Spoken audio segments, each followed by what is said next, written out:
India and Pakistan, and the Prime Minister of Pakistan, a very fine gentleman. President Trump solved something that was going to cost 10 million lives. There's been a report that potentially the U.S. is looking at diverting some munitions, air defenses that were meant for Ukraine to the Middle East. Is there any accuracy to that? Is that something you're considering? Well, I'd have to ask me, but we do that all the time. You know, we have tremendous amounts of ammunition. We have them in other countries, like in Germany and all over Europe. We have, you know, we're packed. And we take, sometimes we take from one and we use for another. We help Ukraine. Biden started, and he gave $350 billion away. Too much, way too much. And we sell it now to NATO. We sell it to NATO, and they probably give it to Ukraine. Mostly, I think they give it to Ukraine, but we get paid for everything that we give. We don't give anything anymore.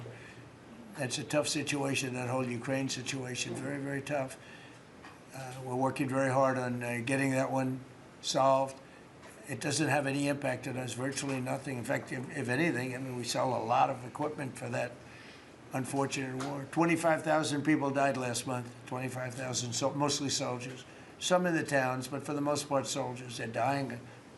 Nobody's seen anything like it since World War II. It's a terrible situation, and hopefully that's going to get settled. You know, I settled 8 wars.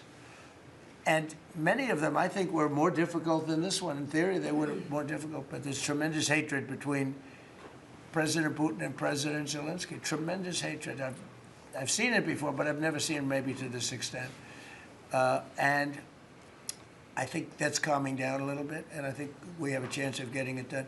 But it doesn't affect us thousands of miles away. That's why when I heard the head of Germany say, this is not our war, about Iran, I said, well, Ukraine's not our war. We helped, but Ukraine's not our war. I thought it was a very inappropriate statement to make, but he made it. You can't erase it, but he felt that way. I said, well, you know, Ukraine's not our war, and it's not, but I would like to see all those young people stop being killed. I mean, they're being killed. It's like a slaughterhouse. What's happening there is horrible. 25,000 on average. 2 months ago, it was 31,000 people died in 1 month, Marco, right? I said, it's getting crazy. It's getting worse. Think of it, 31,000 soldiers, both Russian and Ukraine, died 2 months ago, 25,000 last month. And if I can solve that, it would be a great honor to do it. I wish it could have gone faster. I solved other ones in 1 day that have been going for 32 years. We stopped one that was starting. It was already started.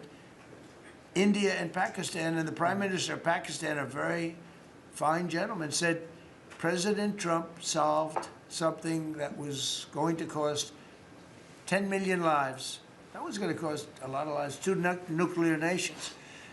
And those were complicated, but we got them done quickly. This one is, it's a shame. And the only reason I'm doing it, frankly, is because I want to stop death. I want to stop the death.